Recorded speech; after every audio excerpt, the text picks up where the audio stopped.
Kaawaan mo ako, O Diyos, ayon sa iyong kabutihan, ayon sa laki ng iyong abag, pawiin ng aking kasamaan. Hugasan ako sa aking pagkakasala at linisin sa aking kasalanan. Kaawaan mo ako, O Diyos, ayon sa iyong kabutihan, ayon sa laki ng iyong abag, pawiin ng aking kasamaan.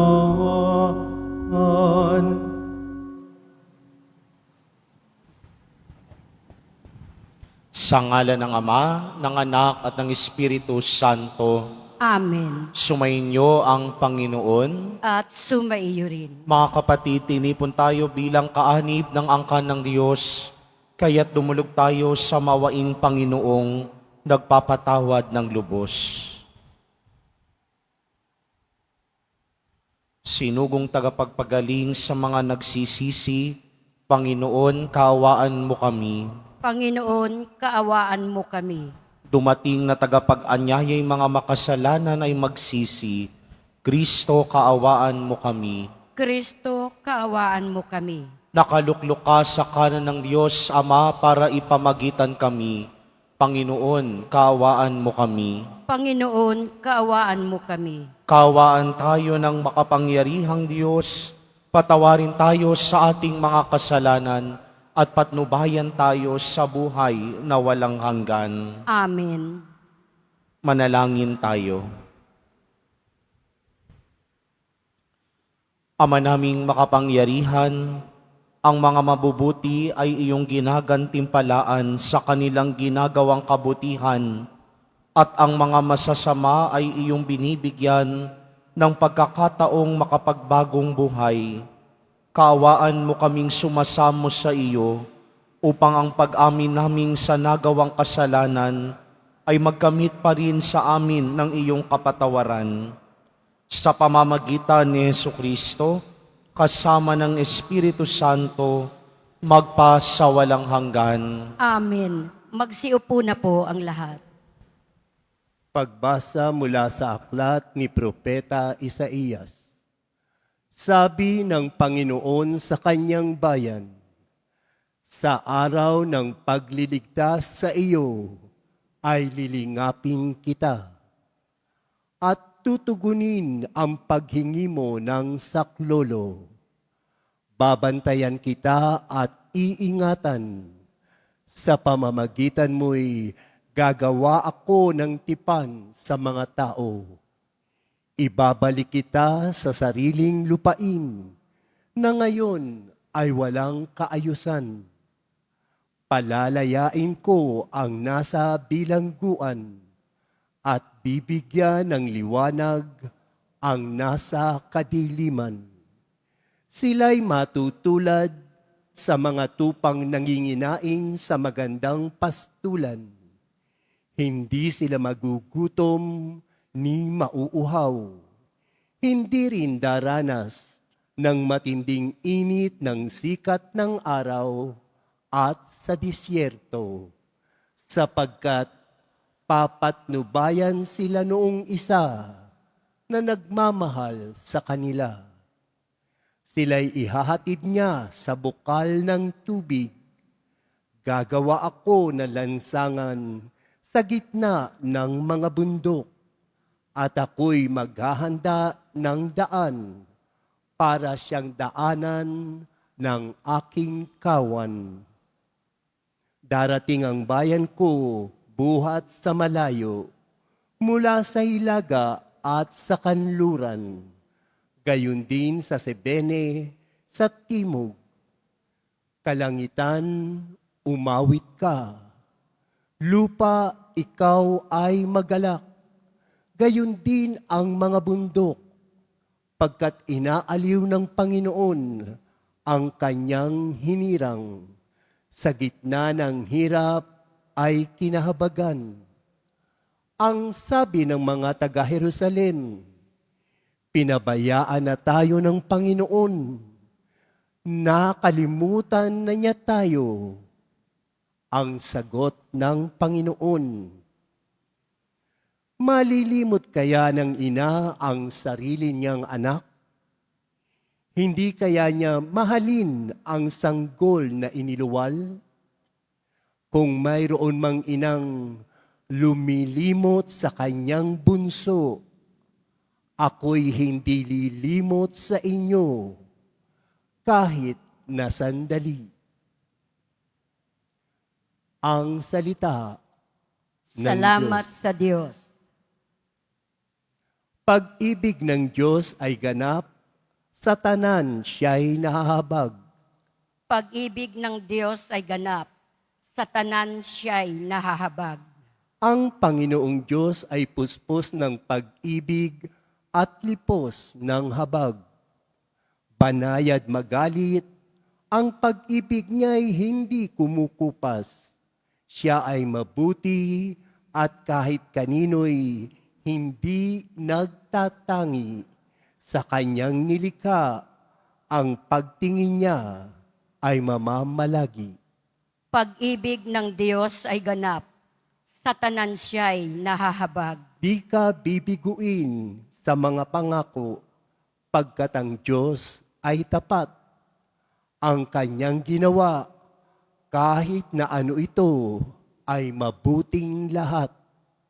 Siya'y tumutulong sa lahat ng tao na may suliranin. Yaong inaapi, inaalis niya sa pagkagupiling. Pag-ibig ng Diyos ay ganap, sa tanan siya'y nahahabag. Matuwid ang Diyos sa lahat ng bagay niyang ginagawa. Kahit anong gawin ay kalakip doon ang habag at awa.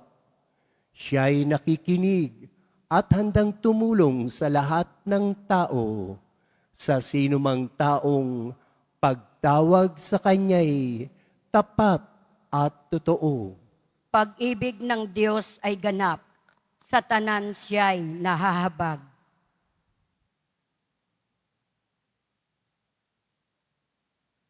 Magsitayo na po ang lahat.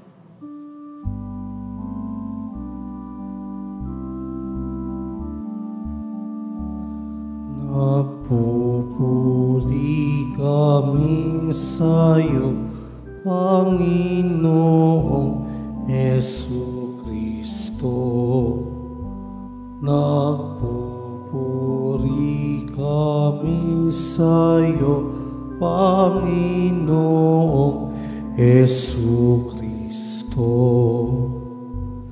Pagkabuhay ako't buhay, nabubuhay ang sinumang ako'y pinananaligan at di mapapanaigan ng kamatayan kailanman.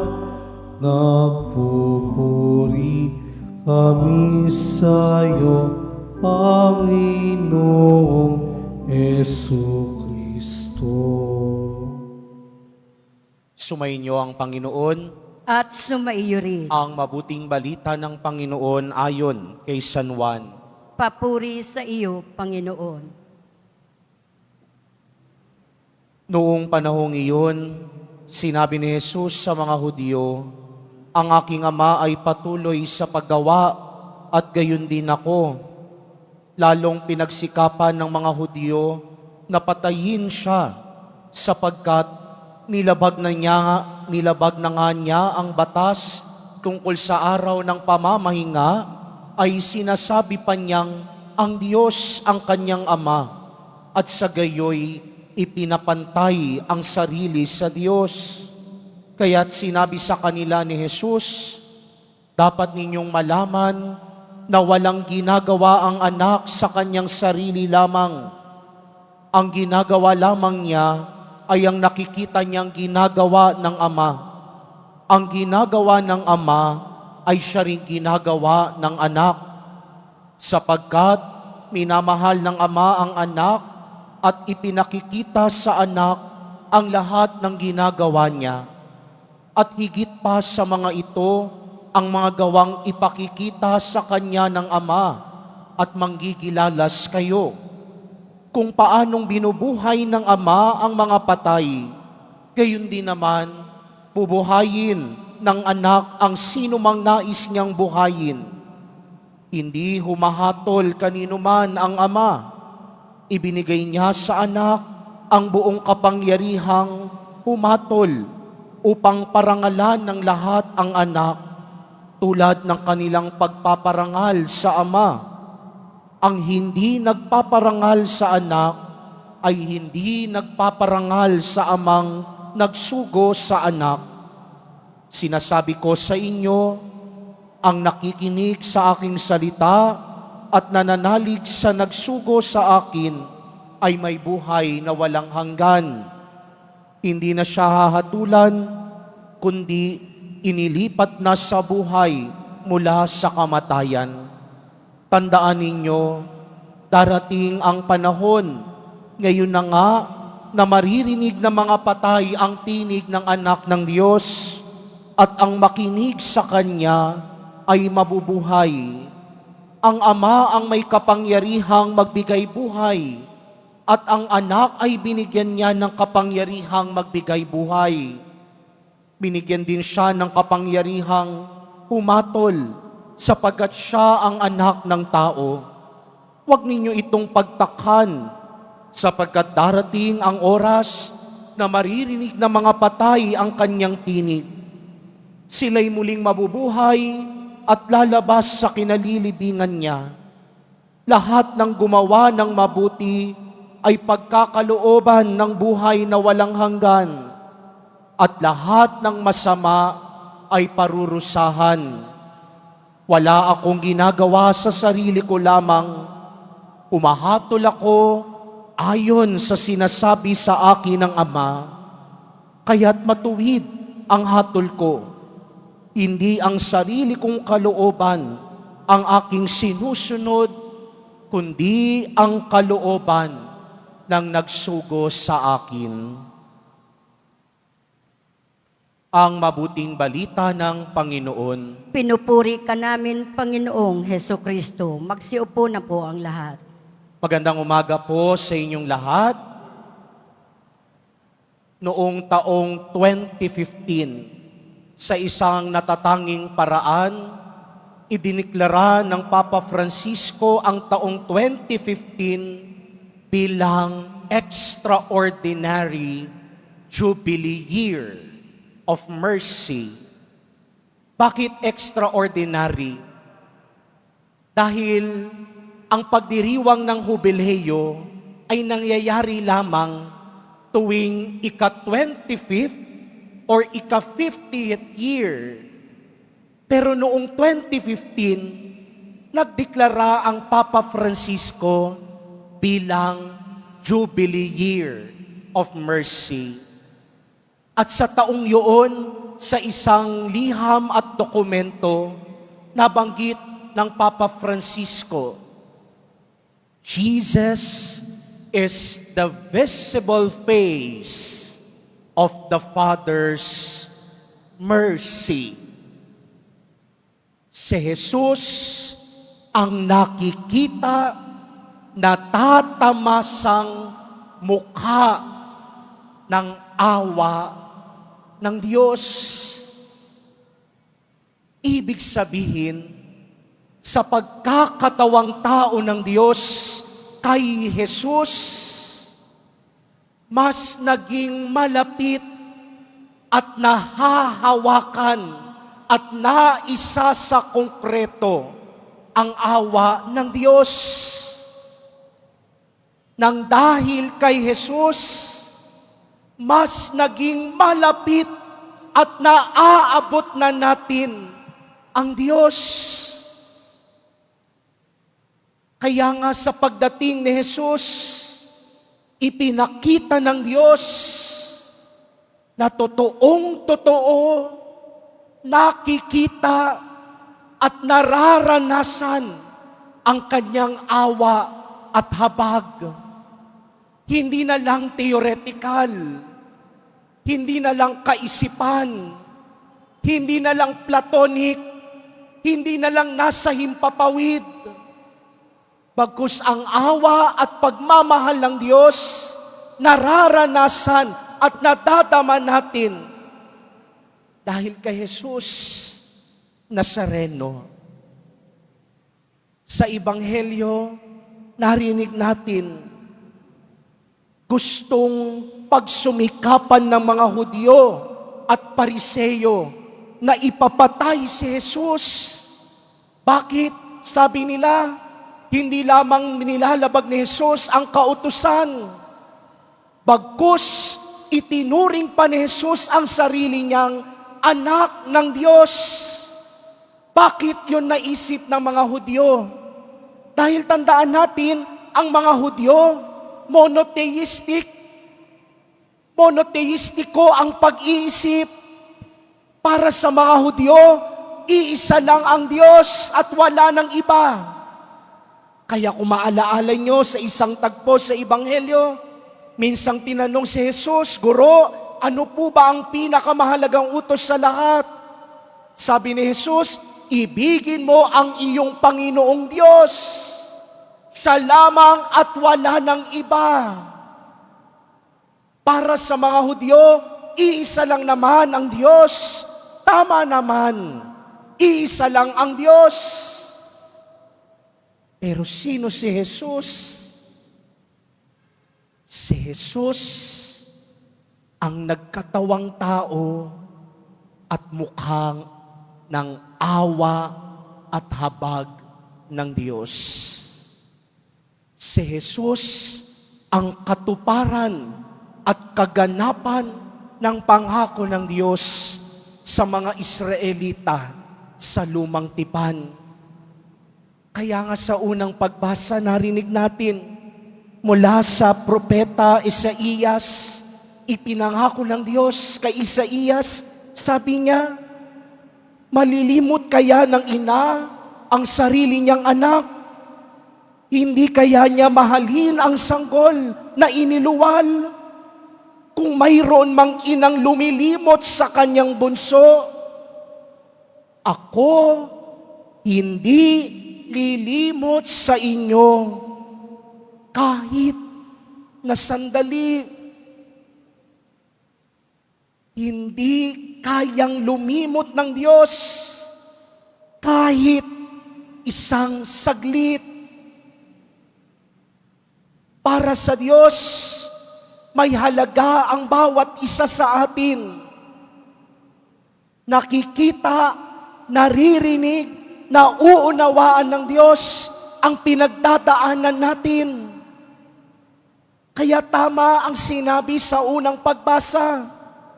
Yun ang larawan ng Diyos. Tapat siya sa kanyang pagmamahal at hindi siya marunong kumalimot. At sa pagdating ni Jesus, tanda at pagpapahayag yaon ng katapatan ng Diyos sa kanyang pangako. Dumating si Jesus sa araw, sa oras, at sa panahong kailangan natin ang Diyos. Kaya nga ang totoo niyan, walang coincidence sa buhay. Walang napadaan lang. Walang pinili lang para dumaan sa isang pagsubok. Kahit ang pagdaan nyo ngayon sa Quiapo, hindi coincidence. Kahit ang pagsisimba nyo ngayon sa Quiapo, hindi coincidence. Kahit ang pagluhod, ang paglapit nyo mamaya, at pagpapahalik kay Jesus Nazareno, hindi coincidence. Dahil sa bawat paglapit nyo dito sa Quiapo, sa bawat pagbisita ninyo sa dambana ni Jesus Nazareno, pagpaparanas at pagpapaalaala yun na kahit minsan hindi tayo nililimot ng Diyos. At yun ang isang malaking himala ni Jesus Nazareno. Merong mabigat man kayong pinagdadaanan ngayon, may matinding pagsubok mang hinaharap, may suliranin, may bagyo, may unos mang hinaharap, pero huwag mag-alala dahil hindi coincidence ang pagdating ng Panginoon sa buhay natin. Dumadating ang Panginoon sa buhay natin sa mga panahong hindi natin inaasahan. Kaya ano ang dapat nating maging tugon? Pananampalataya at pakikinig. Dahil ang taong marunong makinig sa Diyos, ang taong marunong magtiwala at magtaya ng buhay sa Diyos, kahit kailan, hindi napapahamak. Yan ang pangako ng Diyos simula pa noong una. Katulad ng ina, hindi magagawang limutin ng Diyos ang kanyang mga anak. Magsitayo na po ang lahat.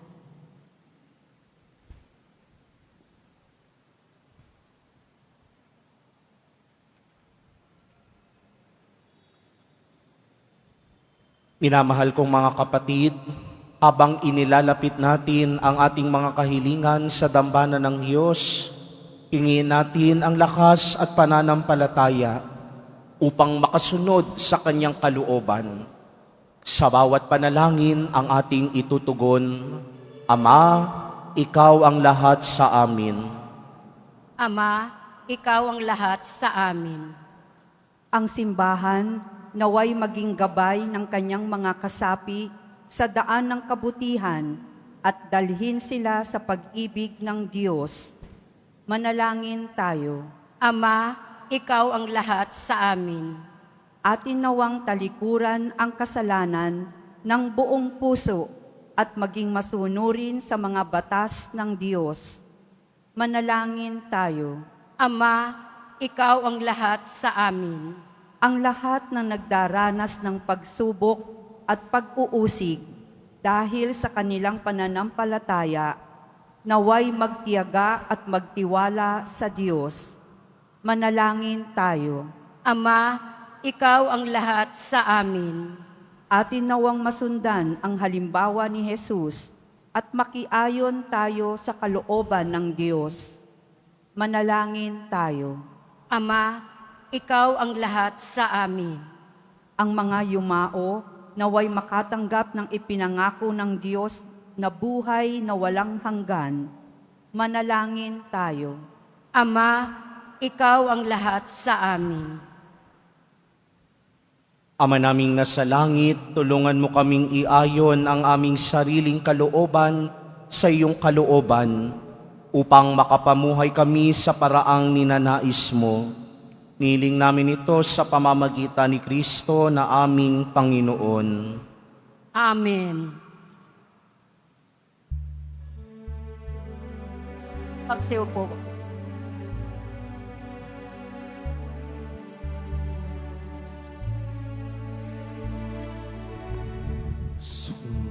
Sumasamo kami sa iyo, marapatin yaring alay. Panginoon, tanggapin mo itong alak at tinapay.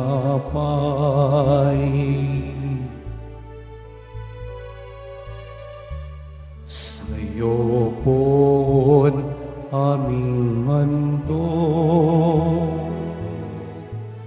buong puso't pag-iisip, Dayo mo sa panganib at pupugin sa pag-ibig.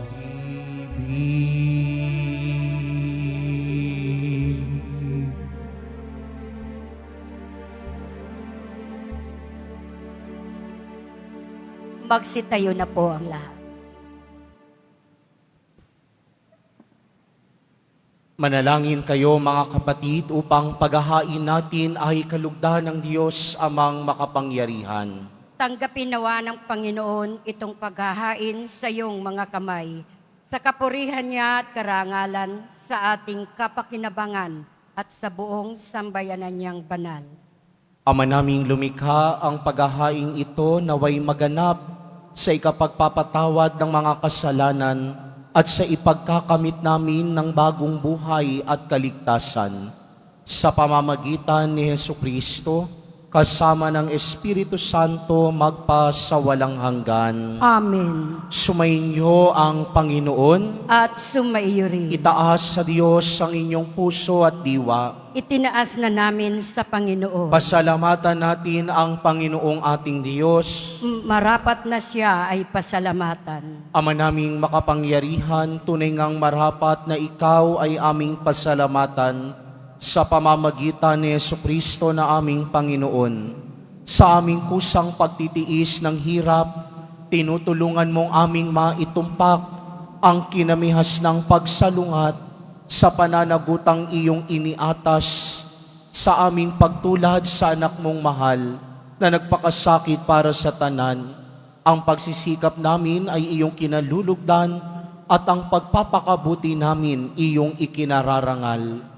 Kaya kaisa ng mga anghel na nagsisiawit ng papuri sa iyo nang walang humpay sa kalangitan, kami nagbubunyi sa iyong kadakilaan. Santo, Santo, Santo, Panginoong Diyos ng mga hukbo, napupuno ang langit at lupa ng kadakilaan mo.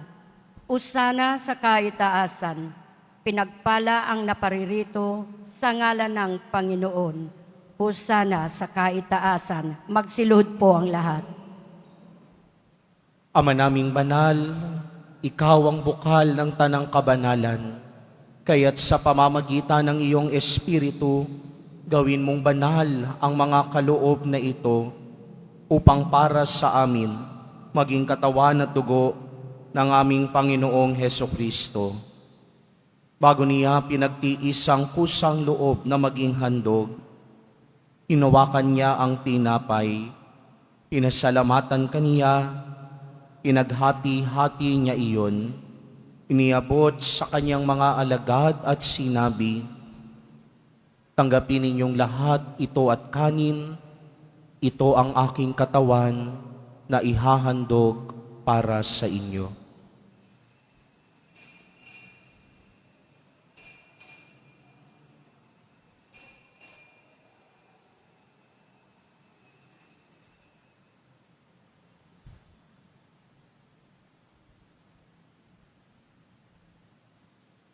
Gayun din naman noong matapos ang hapunan, hinawakan niya ang kalis. Muli kanyang pinasalamatan, iniabot niya ang kalis sa kanyang mga alagad at sinabi, "Tanggapin ninyong lahat ito at inumin. Ito ang kalis ng aking dugo, ng bago at walang hanggang tipan. Ang aking dugo na ibubuhos para sa inyo at para sa lahat sa ikapagpapatawad ng mga kasalanan. Gawin ninyo ito sa pag-alala sa akin."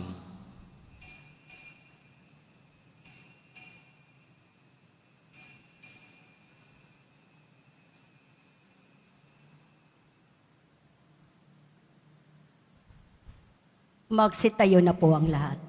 Ipagbunyi natin ang misteryo ng pananampalataya. Si Kristo'y namatay, si Kristo'y nabuhay, si Kristo'y babalik sa wakas ng panahon. Ama, ginagawa namin ngayon ang pag-alala sa pagkamatay at muling pagkabuhay ng iyong anak, kaya't iniaalay namin sa iyo ang tinapay na nagbibigay buhay at ang kalis na nagkakaloob ng kaligtasan. Kami nagpapasalamat dahil kami iyong minarapat na tumayo sa harap mo para maglingkod sa iyo. Isinasamo namin kaming magsasalo-salo sa katawan at dugo ni Kristo ay mabuklod sa pagkakaisa sa pamamagitan ng Espiritu Santo. Ama, lingapin mo po ang iyong simbahang laganap sa buong daigdig. Puspusin mo kami sa pag-ibig kay San Francisco na aming Papa at ni Jose na aming Obispo at ng Tanang Kaparian. Alalahanin mo rin ang mga kapatid naming nahimlay na may pag-asang sila'y muling mabubuhay, gayon din ang lahat ng mga pumanaw.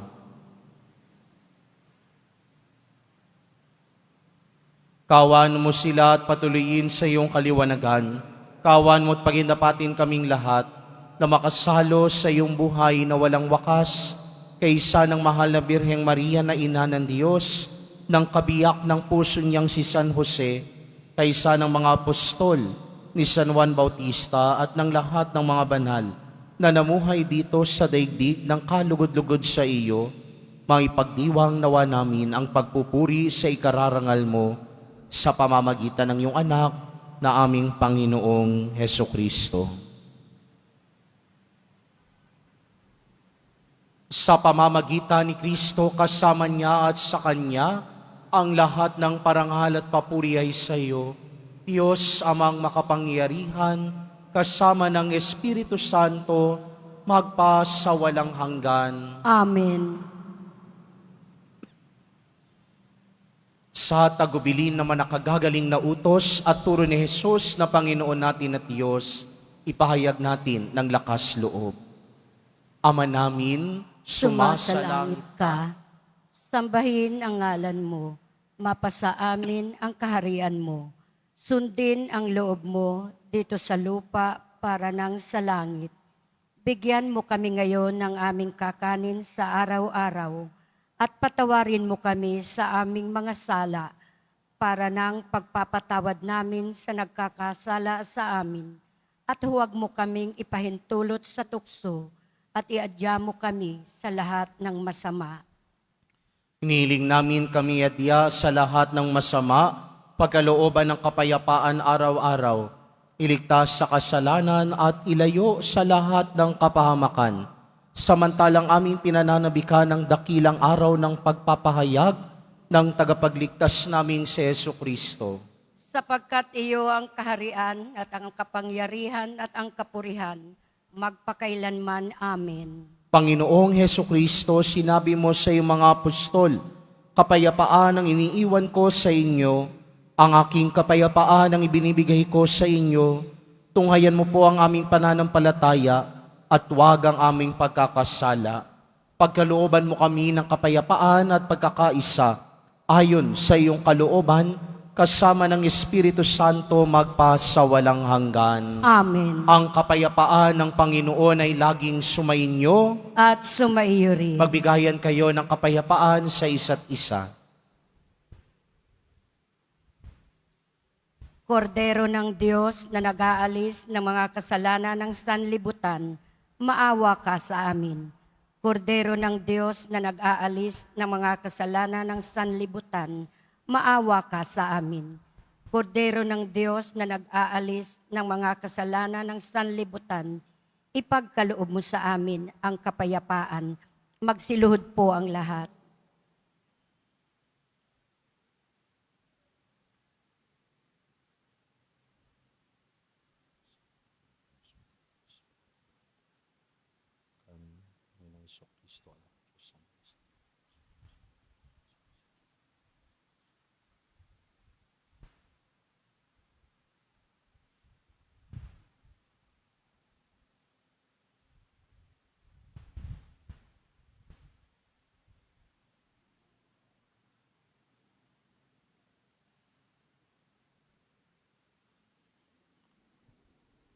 Ito si Jesus, ang Kordero ng Diyos, na nag-aalis ng mga kasalanan ng sanlibutan.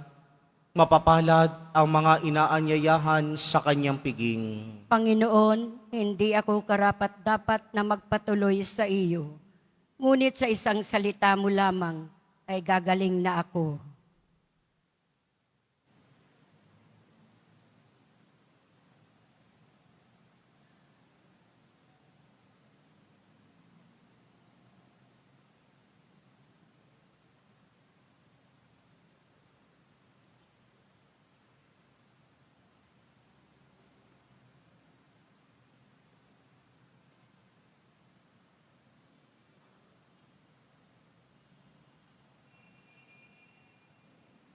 para sa lahat ng tatanggap ng banal na komunyon.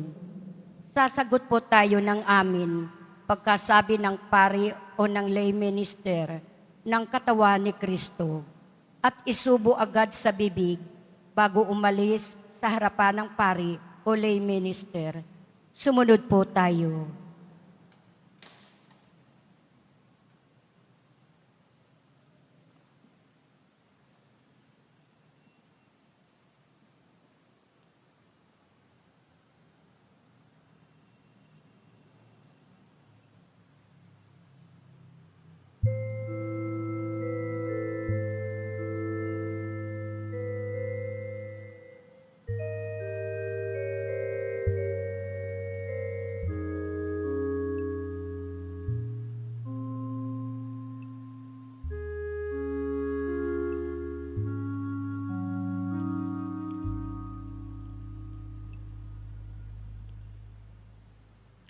Hindi sa langit mo pangako sa akin, ako naakit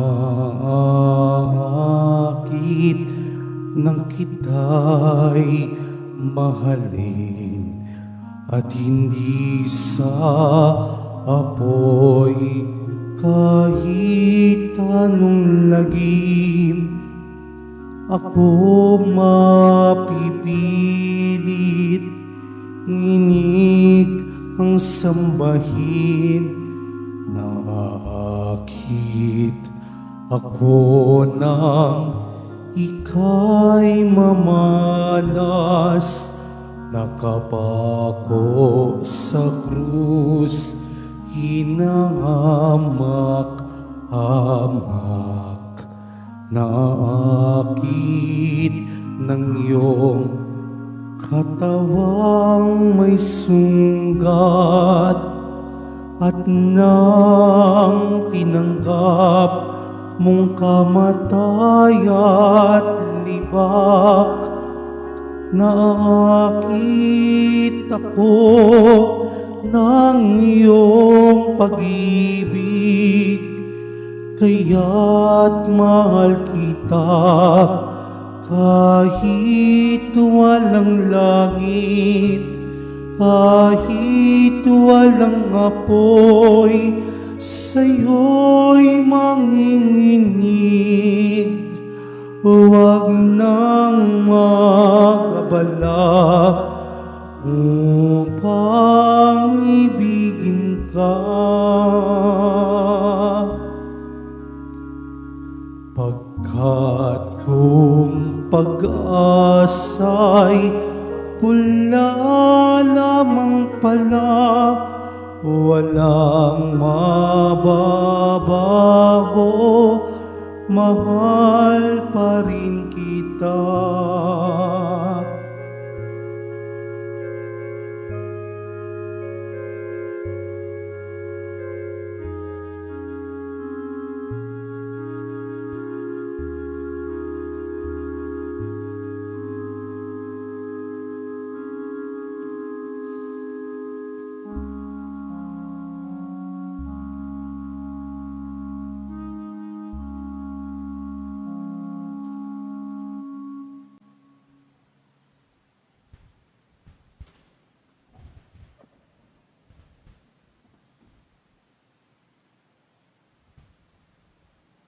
Ang lahat po ay inaanyayahan, lalo na ang mga may sakit o may karamdaman sa ating Healing Mass and Service sa darating na April 3, 2025, Huwebes sa ganap na ika-6 ng gabi.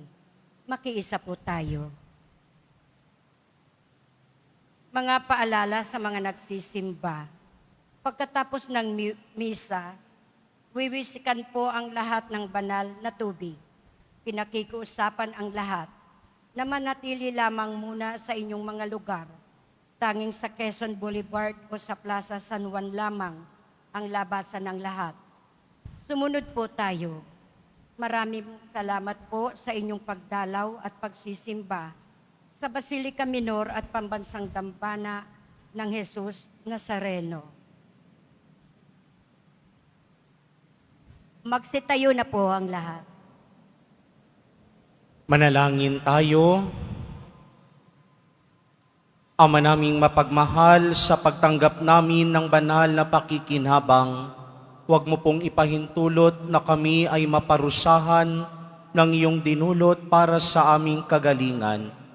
Sa pamamagitan ni Jesucristo, sama ng Espiritu Santo, magpa sa walang hanggan. Amen. Sumainyo ang Panginoon. At sumaiyo rin. Mahal na pong Jesus Nazareno, inihag mo sa pamamagitan ng krus ang walang mahaliw na pag-ibig ng Diyos sa sangkatauhan. Pakinggan mo ang kahilingan lalo na para sa mga nangangailangan ng iyong tulong at awa. Makamtan nawa namin ang iyong kasagutan na may utang na loob na tinatanaw. Basbasan din po ninyo itong mga imahen at dasalan upang lalo kaming manalangin at magtiwala. Sa pamamagitan ng bendisyon na ito, naway lalo kaming maging mapaglingkod, masunurin at tapat sa iyo, naming maluwalhating Panginoon, magpas sa walang hanggan. Amen. At pagpalain at pag-ingatan kayo lagi ng makapangyarihang Diyos, Ama, Anak, at Espiritu Santo. Amen. Naialay na ang banal na Eukaristiya, umayo kayong taglayang pag-ibig at kapayapaan ng poong Jesus Nazareno. Salamat sa Diyos.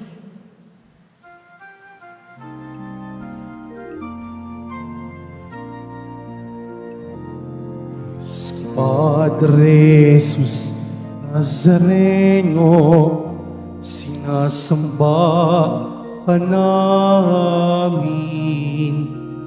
pinipinto ka namin, aral mo ang aming buhay at kaligtasan, Nuestro Padre Jesus Nazareno, iligtas mo kami sa kasalanan.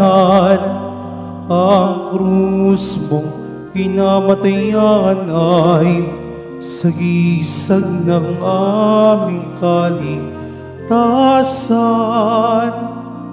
Nuestro Padre Jesus Nazareno, dinarangal ka namin.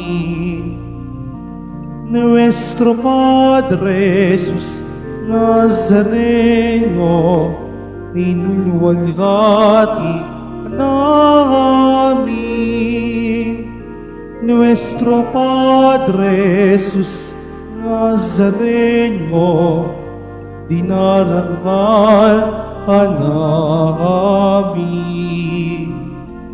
Nuestro Padre Jesus Nazareno, ninulwalhati ka namin.